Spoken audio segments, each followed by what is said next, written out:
What's up, you guys? It's your girl Angela. Welcome back to my channel. Welcome if you're new here. Hey, hello. My name is Angela. I do videos on law school, lawyer life, and all things in between. Now, today's video is kind of a piggyback off of last week's video. I asked you guys specifically on if you wanted a video on how to secure law school internships with not so stellar grades, and you guys said you did, so here it goes. So before we jump into the video, I just want to say this.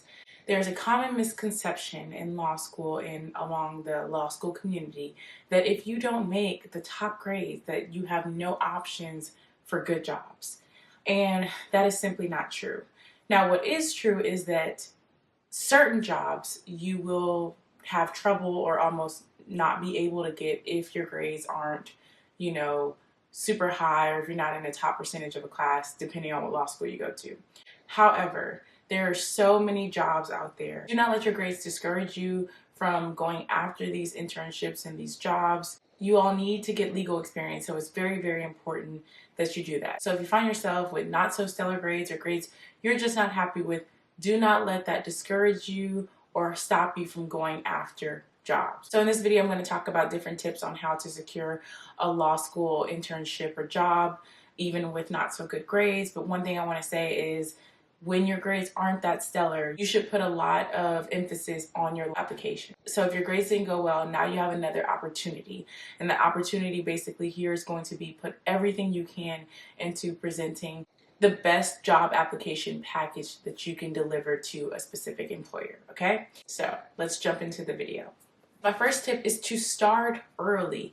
Do not delay your job search, okay? We're back in the semester or you're about to go back to school. Go ahead and start looking for those jobs now. Start early, apply for as many jobs that you can that interest you. You want to go ahead and secure a job as quickly as you can. So the earlier you start, the better. The second tip is to use the law school resources. Your law school is going to have a ton of resources to aid you in your job search, but sometimes they're not super in your face. They won't kind of chase you down. You have to go look for them, but I promise you they're there. Now, most people, when they think about career resources, they think of on-campus interviews.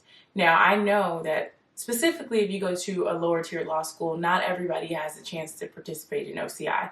Typically, OCI is reserved for people with certain types of grades, but that's not what I'm talking about. I'm not just talking about OCI. I'm talking about your career center or something along those lines at your law school that will help you with things such as mock interviews, resume prep, cover letters, all sorts of things. So make sure you're tapping into those resources because those fees are paid as a part of your tuition, okay? So you're paying for those resources.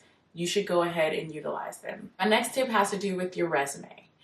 In your resume, you don't want to focus on grades. Like if you don't have a high GPA, I wouldn't even put your GPA. Instead, I would focus on highlighting your other strengths, other experiences, or skills that you may have that are resume boosters. Some things you could list is other internships you've had before, leadership roles that you've held, organizations that you've joined, anything like that that kind of paints a picture of the type of employee that you would be if you were hired for that position. You're going to want something that shows the skills you have and the knowledge that you possess, and you want to kind of big up those skills and experiences so the main focus is just not on your grades. Another thing on the resume is that it should be error-free, okay? You scan that resume back and forth, top to bottom, scrub it, okay?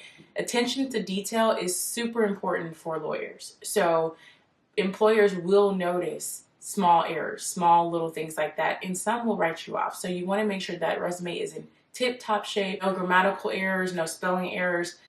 Just make sure it's in tip-top shape. And last thing on resumes, if you have a specific job that you're going after, feel free to tailor that resume for that job. You can have more than one resume.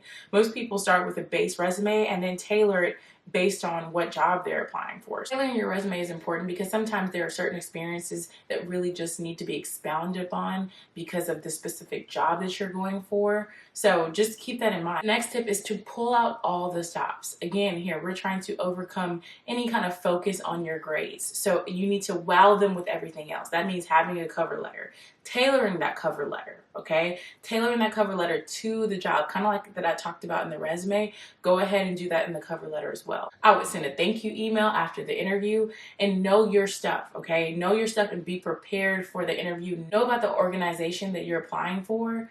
And when it comes to the actual interview, Don't give canned responses. Show that you know about that organization. Show that you are the person for this position. Now, I've done a video specifically before on how to secure law firm internships.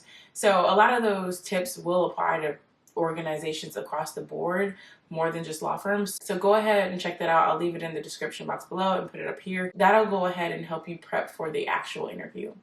The next tip is to use your current network and tap into new networks in order to make connections that will put you in positions to be able to secure jobs. So many times you'll meet people and they'll say, I interned at my uncle's law firm, or my dad's best friend is a lawyer, or something along those lines. Sometimes it's really not what you know, but who you know.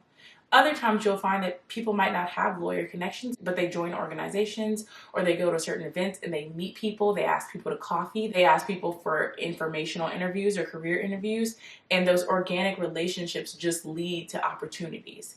So many times you will find that. So having a network and tapping into that network is one of the ways to go. So if you know some people in the legal community, ask them, hey, do you know anybody who's hiring? Because that person putting that word in for you could shoot your resume to the top. So like I said, tapping into new networks, joining organizations, student bar associations, any sort of legal events in the community, joining organizations at your school.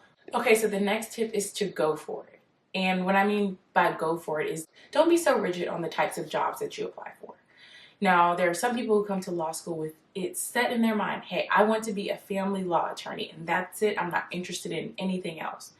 Well, now is the time to explore, okay?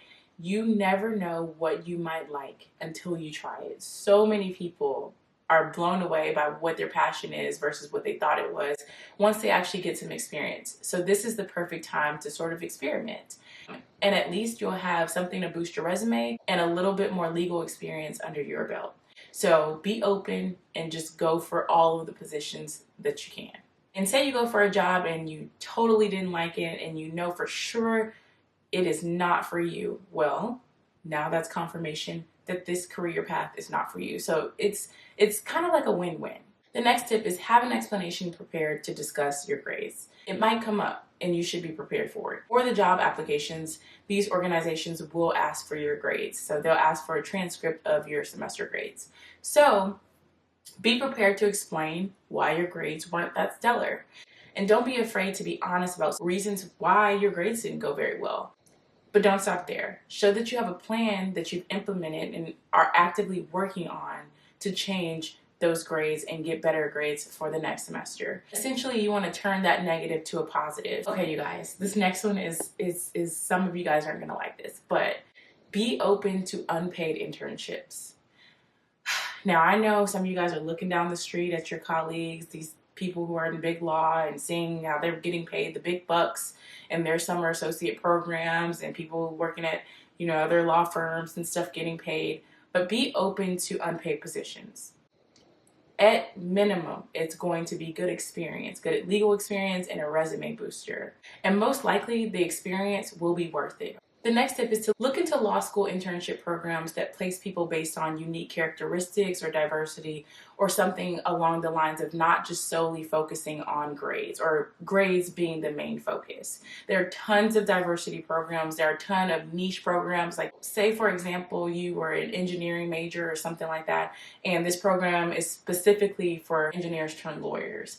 So you're not going to have as many people vying for that same position because it's so niche. Or say, for example, it's a diversity program where the main focus is to put more women in the law firms, because we all know there's a disparity between men and women in law firms, or minorities in law firms. Go for those positions because you will have more of an opportunity because it's focused on other things, and the pool of applicants will be lower. The next tip is sharpen up that writing sample.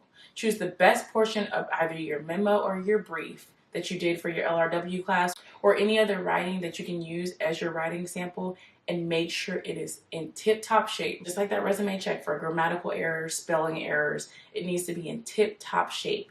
Presentation is super important. Make sure those margins are right, spacing is right, all of that. Okay, so the next tip is sharpen up your interview skills. I've been to a ton of interviews, and now I'm typically on the other side where I am interviewing lots of law students and lawyers. And I will say that for me personally, your character, your personality, if you're conversational, those types of things can make me forget all about what your accolades are, what your grades are. So a charismatic person, a person who makes the interviewer feel like it's a conversation and they just feel like they'd be a good fit for their organization, would typically allow you to overcome certain barriers such as grades. My personal opinion is that those character traits can outweigh any sort of grades, okay? Because at the end of the day, are you good for the organization? Are you a good fit for the organization? Would I like working with you every day?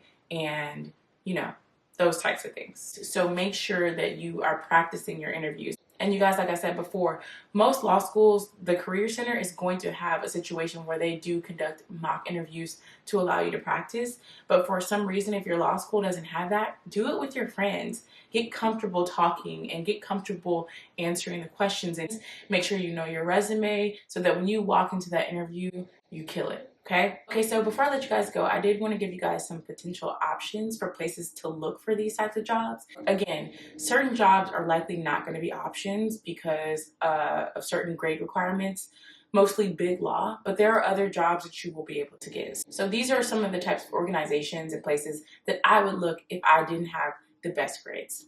I would be looking at the DA's office, prosecutor's office. I would be looking into judicial internships, you know, working for a judge. I would look at smaller law firms or sole proprietorship law firms. Those tend to be a little bit more flexible on grades. Grades tend to not be such a big focus as they are with the mid-sized law firms and the large law firms. I would also look into legal departments of different corporations.